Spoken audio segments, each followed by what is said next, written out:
wanted to discuss today some aspect of slow playing. The often questions, what do we do when the tempo is slow? Do we move slow between notes? What do we do when we have long notes? Do we wait on the last note? Do we move slowly to the next one? Or do we get to the next one a little bit sooner? When should it be done? What's happening here? So I thought I would show two examples. The first one is Brahms, Opus 17, number 1.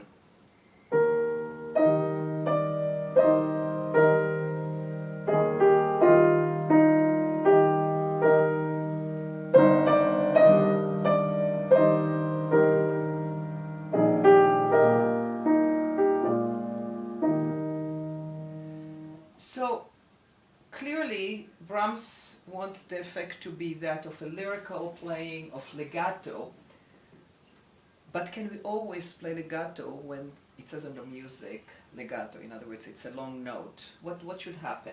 Now, if I wait,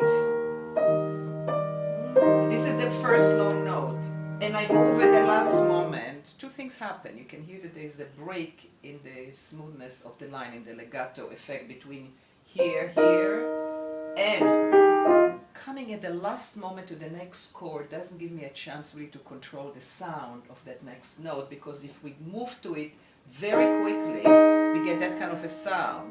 If we slow down a little bit the keys, we get another kind of a sound. So right away you see that it would be beneficial. Give it the sound here, move on, and continue the shape. In other words, we don't start again. That will break up the line. So there's an issue of tone. We have pedaling and continuing the shape. And same thing, it's a repeated octave.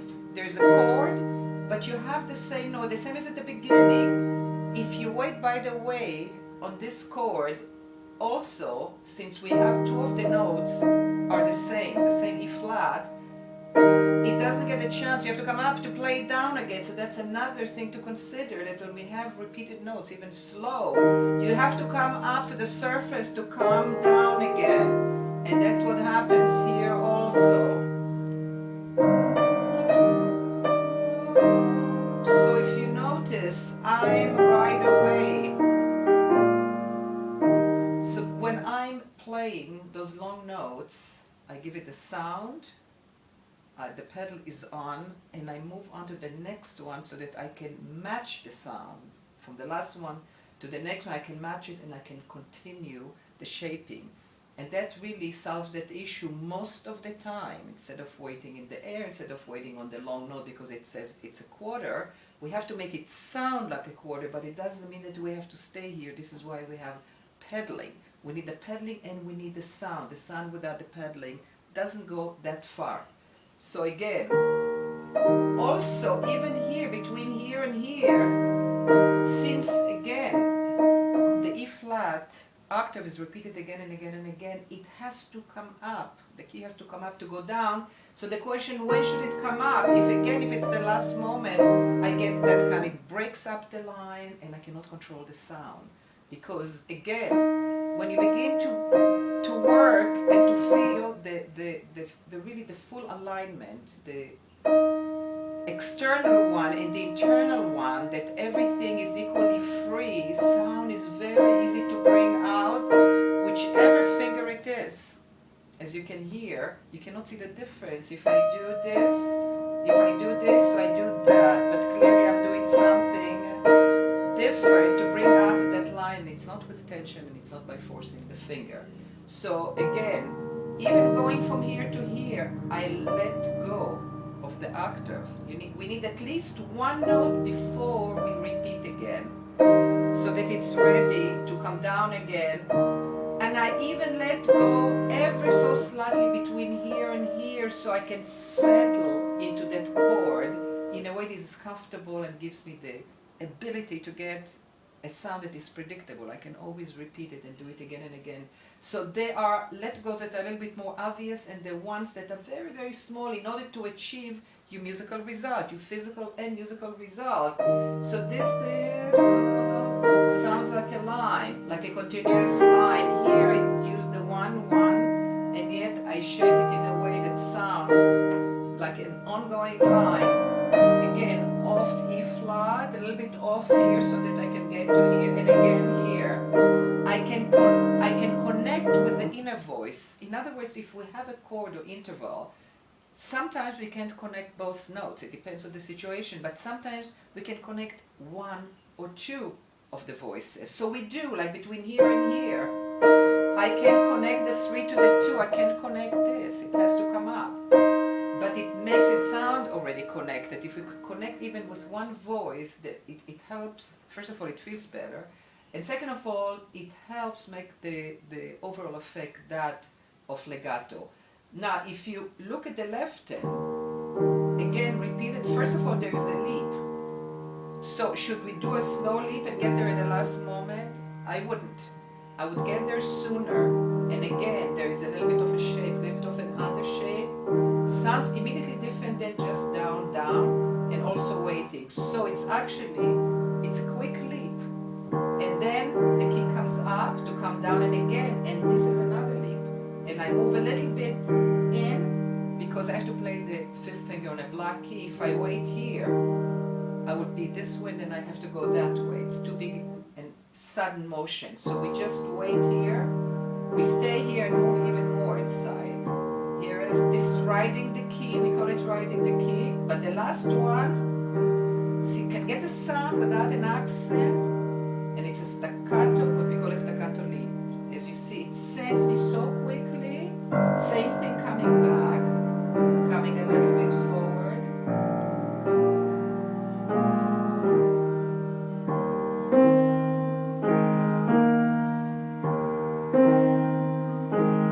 So as you see, there's technique underneath the lyrical playing. The things that are going on, and very often they're very quick movements, to make it, and that makes it possible to sing and to make the piece sound lyrical, which is what the composer really requires. He doesn't say do it this way or do it that way. The composer says, I'm putting it here, and these are the symbols, and this is what, this is what I would like it to sound like, and he gives us certain indications of what he wants to do. Just one more remark in measure 7 with the upbeat, with the octave.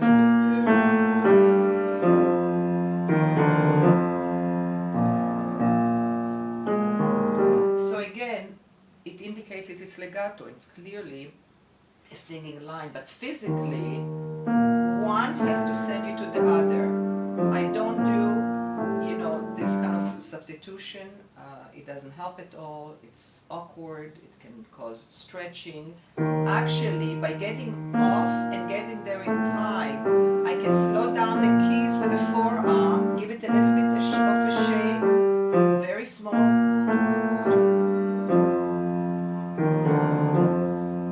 And forward, you see. There's a whole world in that when we have a repeated note, we have repeated intervals, chords. If you play them in the same spot, it doesn't sound musical. You play them slightly forward in this case, it's not always like that, and give it the beat, and suddenly there is music. So how we move and what we do in this tiny minimal ways has huge effect on the musical result. The middle section, the pure adagio starting measure 21, I'll show the hands separately. If you look at the right hand, right away you have a jump, and this one is even bigger, and this one, you see that with each jump, as I get off, I use the rotation, which brings the forearm into the appropriate place, and my body moves a little bit over, a little bit back, to allow the arm to be with me. This one sends me here. So there's several aspects here. There is the going from here. There's always, rotation is always working there. It just works with other elements as well. So it's to the left and it's to the left. It's a double rotation. This starts as a single, and again going to an interval, plays a little bit, rotate a little bit to the left, again a double. Again starts as a single, ends up as a double. double, this one the big one.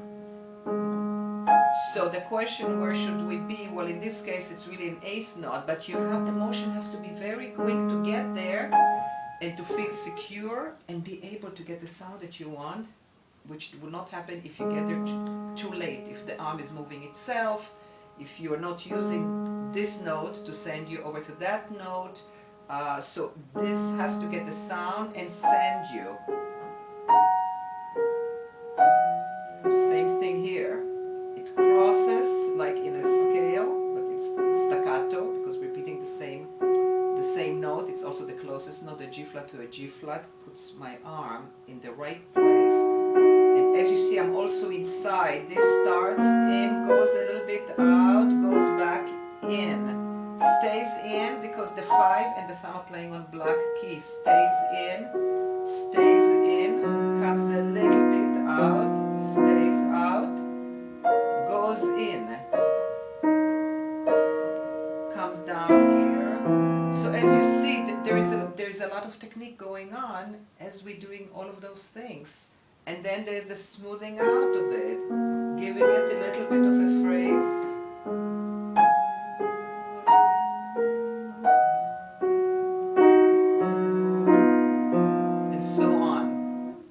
Another aspect underneath it that can help in the learning and putting it comfortably into the hand is a grouping from the interval to the single note, from here to here, getting there and feeling this group, going from the heavier to the lighter, going from the interval to the single note. So that's something to work into the hand. It organizes it better, and it feels much more solid on each note, on each interval and each single note. But then that is not the beat. We have to put the rhythmic structure back, which is here it does, but here it's a single note. Here is the beat, here is the beat, and so on. And the left hand also had jumps here. So the piece can sound più adagio. That doesn't mean, we are moving slowly. So here, you have the single rotation. This has to flip me over. It's a single rotation, not connected, and it brings the arm, and that's another single rotation. And then I have a large leap. And the question is also, when I do this, how do I do it and feel comfortable in playing pianissimo, which is a big issue for people. If you're coming down close to the key and you slow down the key to the degree that is soft without holding up. If we come more from above, there's a little bit more weight that comes down. This kind of, you can measure the amount of weight and feel comfortable on the bottom without pushing. So all these quick movements make it possible to also to time the key in such a way that we get the sound that we want. This sends me even further. So these are all rotational motions that get us there quickly so that we can control the key in the micro amounts of going a little bit slower, a little bit faster, mostly slow into the key, because we are very accustomed to going very fast into the key and getting harsh sounds, and when it comes to soft playing, we hold up. So how do we stay comfortable and not compromise the technique? So here is a bigger rotation. This sends me. You do as much as will send you across. Same here.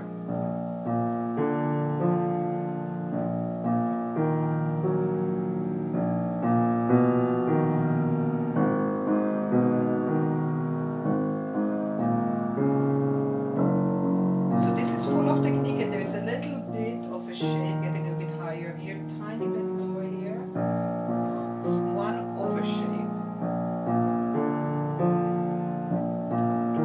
And you see that it immediately changes the sound versus just rotation. That's often how we start, but the playing is not completed without shaping. The shaping makes everything smooth, faster, more comfortable, more natural. Here. Suddenly it sounds more musical.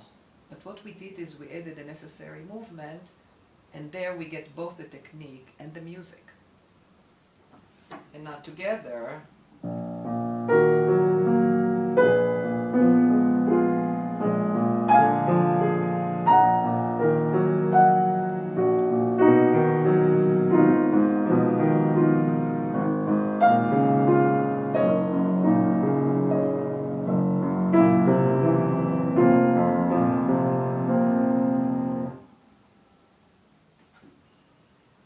last segment in this piece that I wanted to show is starting in measure 38, and it's showing how the melody is divided between two hands. And I wanted to show it because very often when we have situations in music where dividing a line between two hands helps it technically so much, because otherwise the hands are in each other's way, all kinds of situations that are uncomfortable, and people are afraid to divide it, thinking that the melody will not continue if it's not in one hand, and here the composer actually writes it this way. So what does it take when it will help, it will ease up the playing to divide that way? What does it take to make it sound like one line? So for example, when he starts here,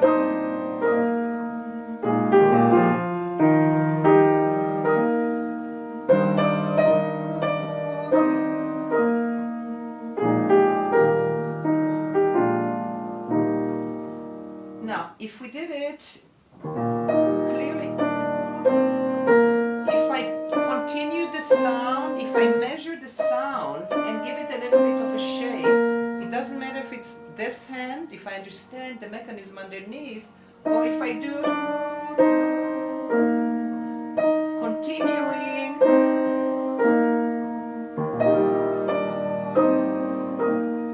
it's the same, because I'm giving it a sound.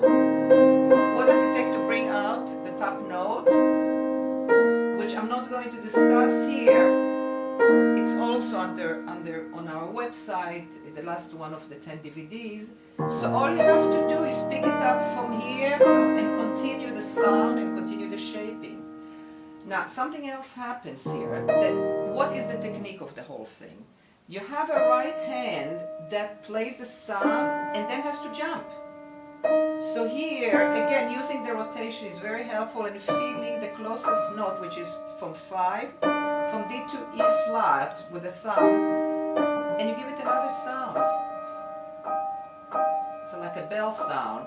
Left hand, so this is all you have, a lot of leaps in slow playing, and we have to manage them as fast leaps. They have to get somewhere at a distance quickly and then be able to give the sound that is necessary. Again, this is a repeated chord. We play it a little bit like that instead of that. And then the second one has to send me over here. And again, this 3 has to send me to here. And again to here. So this is the technique of it. Left hand. When you have a broken chord, it's like playing horizontally, 3 notes quickly. So the last note is what sends you, it's not the whole chord. This one to here. And again, there's nothing faster than rotation to get you over to where you have to go. And again, I'm thinking the closest note, what it does is it makes the distance feel smaller than if I think from thumb to thumb, and chances are, you know, the hand may move a little bit more than it needs to. So here is a jump. Now this one has to get you to here. Again, it cannot be legato. You can give it the sound and the shaping that sounds legato. And there's time to give it the sound and to be sent. And again, send, send, and send.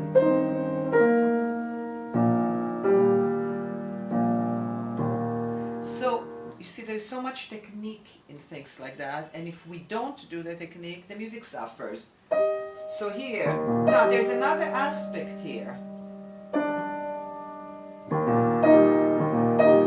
which is both hands have to jump. This one has to jump, and this one has to jump. But what happens is if the left hand jumps, as soon as it's finished, which normally we do, if a hand is finished, we jump. But the right hand is still occupying that space. So it's going to jump, but a little bit slower, and wait for the right hand to get out of the way. So we can jump, but sometimes it's a little bit of a slower jump, but it's still within a jump, without us bringing ourselves. And then coming back, how Beethoven understood 50 years ago or longer that we cannot multitask. Today science shows that we cannot multitask, that we are actually going from one activity to another quickly, but the brain is incapable of thinking multiple things at the same time. And that's what happens with hands. So when both hands move at the same time, there is one that is moving. Both are moving, but one is moving just a little bit faster. And what it allows the brain to do is to go from one activity to the other very quickly. So the left hand is out of the way and the right hand is concentrating on the other hand. And we have certain rules as what, which hand moves first, which is actually what makes it, which hand makes it more comfortable to move. So in this case, coming back, we usually, when we move in the same direction, the hand, like the left hand in this case, will be the one moving out of the way first in order to allow the other hand to get into that space. And the same when we go this way, and both hands going to the right hand will move first, but there are exceptions to all of this. So here, as they move up, the right hand is moving a little bit sooner. I'm trying to exaggerate it so you can see, but both are moving. If they move together, you don't feel the same control. It's all happening in a split second. So again, here, a little bit late in the left hand moving first, right hand moving first, but both of them are jumping. Same as the beginning note.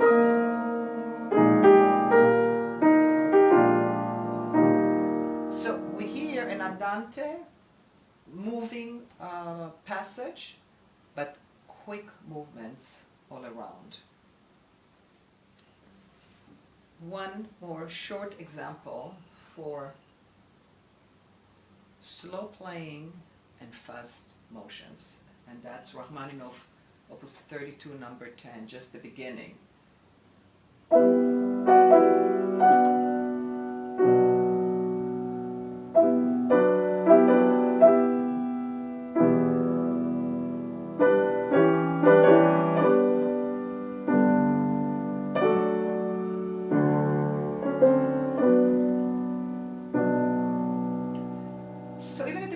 When we have the dotted eighth, if you sit here, first of all the music stops, but we need to move over here to be on the quick note.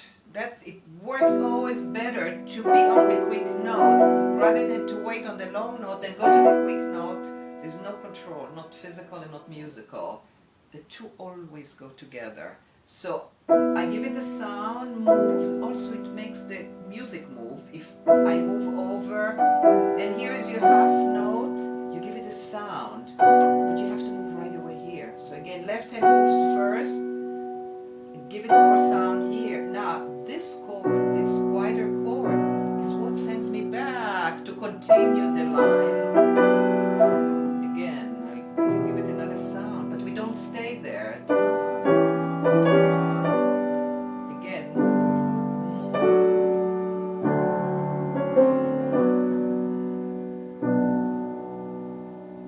So showing it so that when you begin to look at slow pieces, the question should be, what should we be doing to get that effect? It's not one and the same.